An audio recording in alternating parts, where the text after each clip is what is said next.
Catus, Maximus here. This time just a little video. This is a no-name jeweler's hand drill, and as the name suggests, that's all it is. It looks like a pen. This one doesn't, they usually have a belt clip, but it's just a simple little Dremel style brass collet hand drill. It's hollow, so if you open it up, what we have is we have our little collet here, which is one of the big issues with these, is since they just cut slots into it, when you're using the tinier bits, they kind of want to wobble around a little bit, but that's not the biggest deal because, once again, it's tiny bits. They do a broaching in there. This is where you store the bits. You drop them out in there, but they do have a hex broached to fit this, so when it's set in there, it actually is pretty positively engaged. Anyway, I believe this one came with 10 bits, and I believe that is the normal amount. Anyway, you just put it in there, and then when you just need to do kind of precision holes, delicate or thin material, plastics, that type of stuff, as well as obviously jewelry making, people just use simple drills like this, and that's kind of the handy thing about them. It's just simple, shallow holes and very soft materials. And when you're using very thin bits, you can just get a little bit more feel for it. I found this at a Habitat for Humanity. It was like $1, so I was like, oh, okay. I couldn't even figure out what it was until I heard things loose in it. Poured them out, and we had, I mean, you can see the size of these bits. Here's my finger. I can cover that pile of bits. Going from about 42 thousandths all the way down to 19 thousandths or 0.6 millimeters. Find these also handy for electronics. If you desolder something and then you have a hole in the board where you want to, there's like a glob of solder still in there, these are a great way to clean that out, and that's one of the biggest uses I'm going to end up having for it. As a matter of fact, we'll even get a little test run on this board.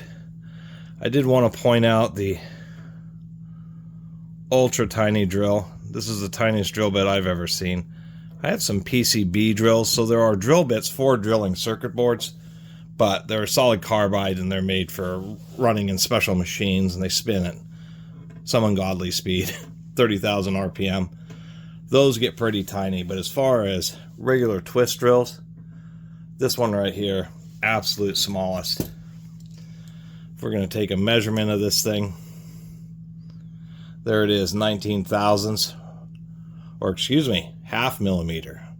Should get my numbers correct. So there it is, a half millimeter drill, which is pretty darn tiny, that's for sure. This thing will snap in a heartbeat. Seeing this sitting somewhere, you just think it's like a piece of cut off wire until you, I have to zoom way in here. Come on. Here we are. I don't know if my camera can even get enough zoom.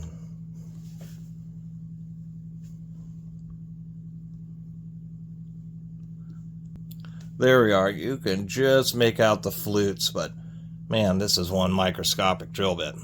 So in this instance, if I'm cleaning out a solder hole, I'll just flip the drill bit around until I find one that's that will fit in the hole, but is the tightest fit. So that appears to be this one, whatever that is for this particular circuit board. 1.09 millimeter or 42 thousandths.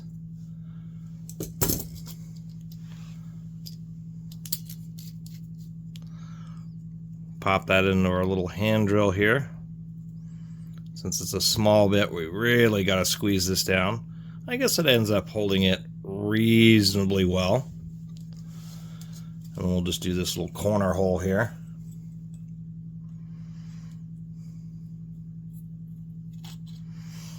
And that's what's nice, you know, something really soft like solder.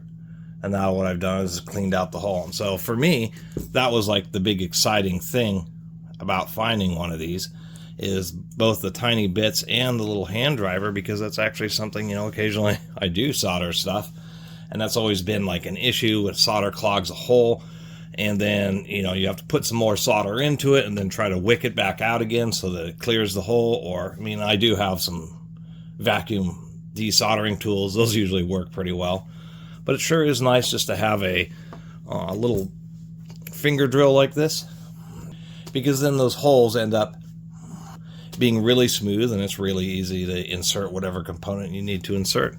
So anyway, just wanted to make a little video about it. These things are cheap, like you can get them for $5 or $10 or something like that. And if you ever work on electronics or other small things where you want a microscopic drill, this is definitely the answer. I mean, there is also other answers. Dremel has little 3-jaw chucks, and you can order sets of microscopic drill bits like this. But even then, you know, you do that relative to the size of these bits. A Dremel is definitely a pretty heavy-duty tool, and hard to get a feel for it. So it's nice just to be able to have just a simple finger drill. Anyway, thanks for watching.